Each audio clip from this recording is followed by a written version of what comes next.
excuse me. This is Xel Lungold. Excuse me. Just clearing my expression here. Okay, so we're continuing with the Mayan calendar.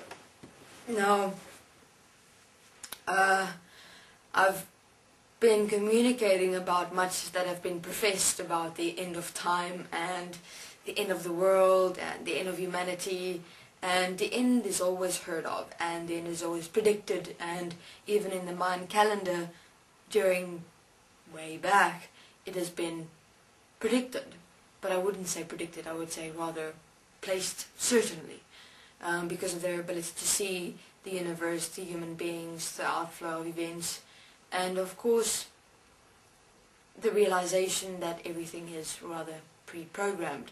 But what is the definition of pre-programmed but preordained as well? And that we're all actually living what has already been manifested or designed or placed.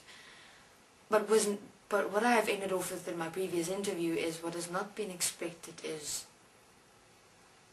what happens when everything ends. That is a question many beings ask. What happens? What becomes of us? Who will we be? What will we do? Does everything really end?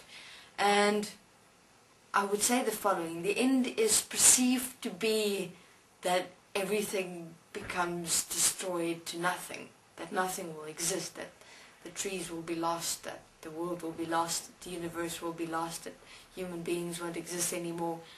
And to a certain extent, that is true. But wait.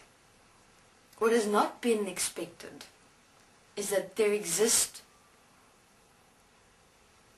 something at the end of time, at the end of the world, at the end of human beings, which the Mayan calendar could not equate, could not understand, and therefore the Mayan calendar ends. Because what exists then is us. What remains is who we are. And who we are is not defined by this world, is not defined by the universe, is not defined by other human beings, is not defined by Earth, is not defined by anything that exists in existence for that matter. And at the moment the Mayan calendar was linked or equated and designed and manifested according to the self-definition of each human being in this world, their lives, their preordained experience of themselves. And for every beginning there is an end, yes, but who we are is the beginning and is the end.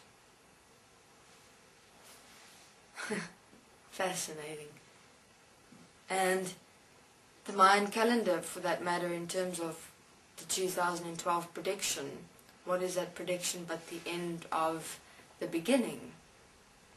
And the end of what we have designed and allowed ourselves to participate in this world as preordained, pre-programmed mind consciousness systems, which is what we've allowed and accepted ourselves to become. And it's not only us, it's everything, because we're in it, we're as it. And basically the end the Mayan calendar predicts is the end of this pre-programmed mind consciousness existence. But what is the end is completely not understood. It means the end of what we all in entirety have accepted and allowed, the end of much things. But it doesn't mean the end all, it doesn't mean the end. Or maybe it will, we don't know. No, we actually do, because I know I'm here, and I'm not defined by anything or anyone, so whatever happens, I remain. And that is the realization that each human being is required to overcome, if you want to call it that.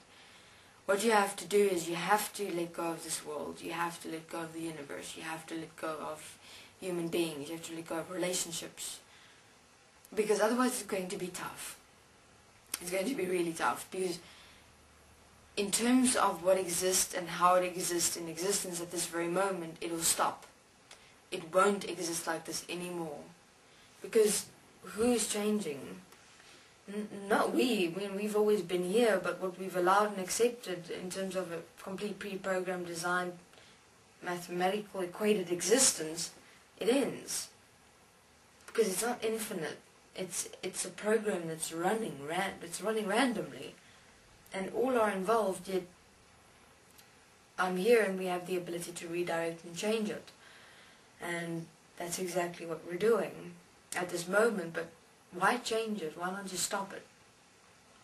I'm here. I'm a statement of that. So what I would suggest for this process that is ahead, human beings, is to look at what you've defined yourself according to. Because remember one thing, you are everything that exists. Yet you're not defined by even the own manifested existence and creation of yourself. It's interesting, eh? I mean, have you ever looked at it from that perspective? I haven't. You know, you look at everything and you say, it's me. But it's me, yet I'm not defined by me, even, as a manifested expression. Because if I would define myself to this world, how limited would I be? What would exist? Only the world would exist. Have a look. Have a look at what you define yourself as, or to. That's the only point that exists in your whole world. Have a look. That's all that remains, and that's all that exists. And human beings seem to fear to give such things up to which they've defined themselves as, because they think they'll have nothing, they'll be nothing. That's sad, because you are already nothing, because you've defined yourself to one singular point or one singular manifestation in this world. So human beings, what I wanted to say is that it hasn't been expected that it's the same thing about death. You know, not many beings would believe that there exists something after death. Yet there does. That there exists something after an end. Yet there does. And I'd say that is what we're required to find out, right? What exists at the end. What exists as the Mayan calendar predicts 2012. The end. I'm here, so let's find out. Thank you very much. This is Xel Lungold.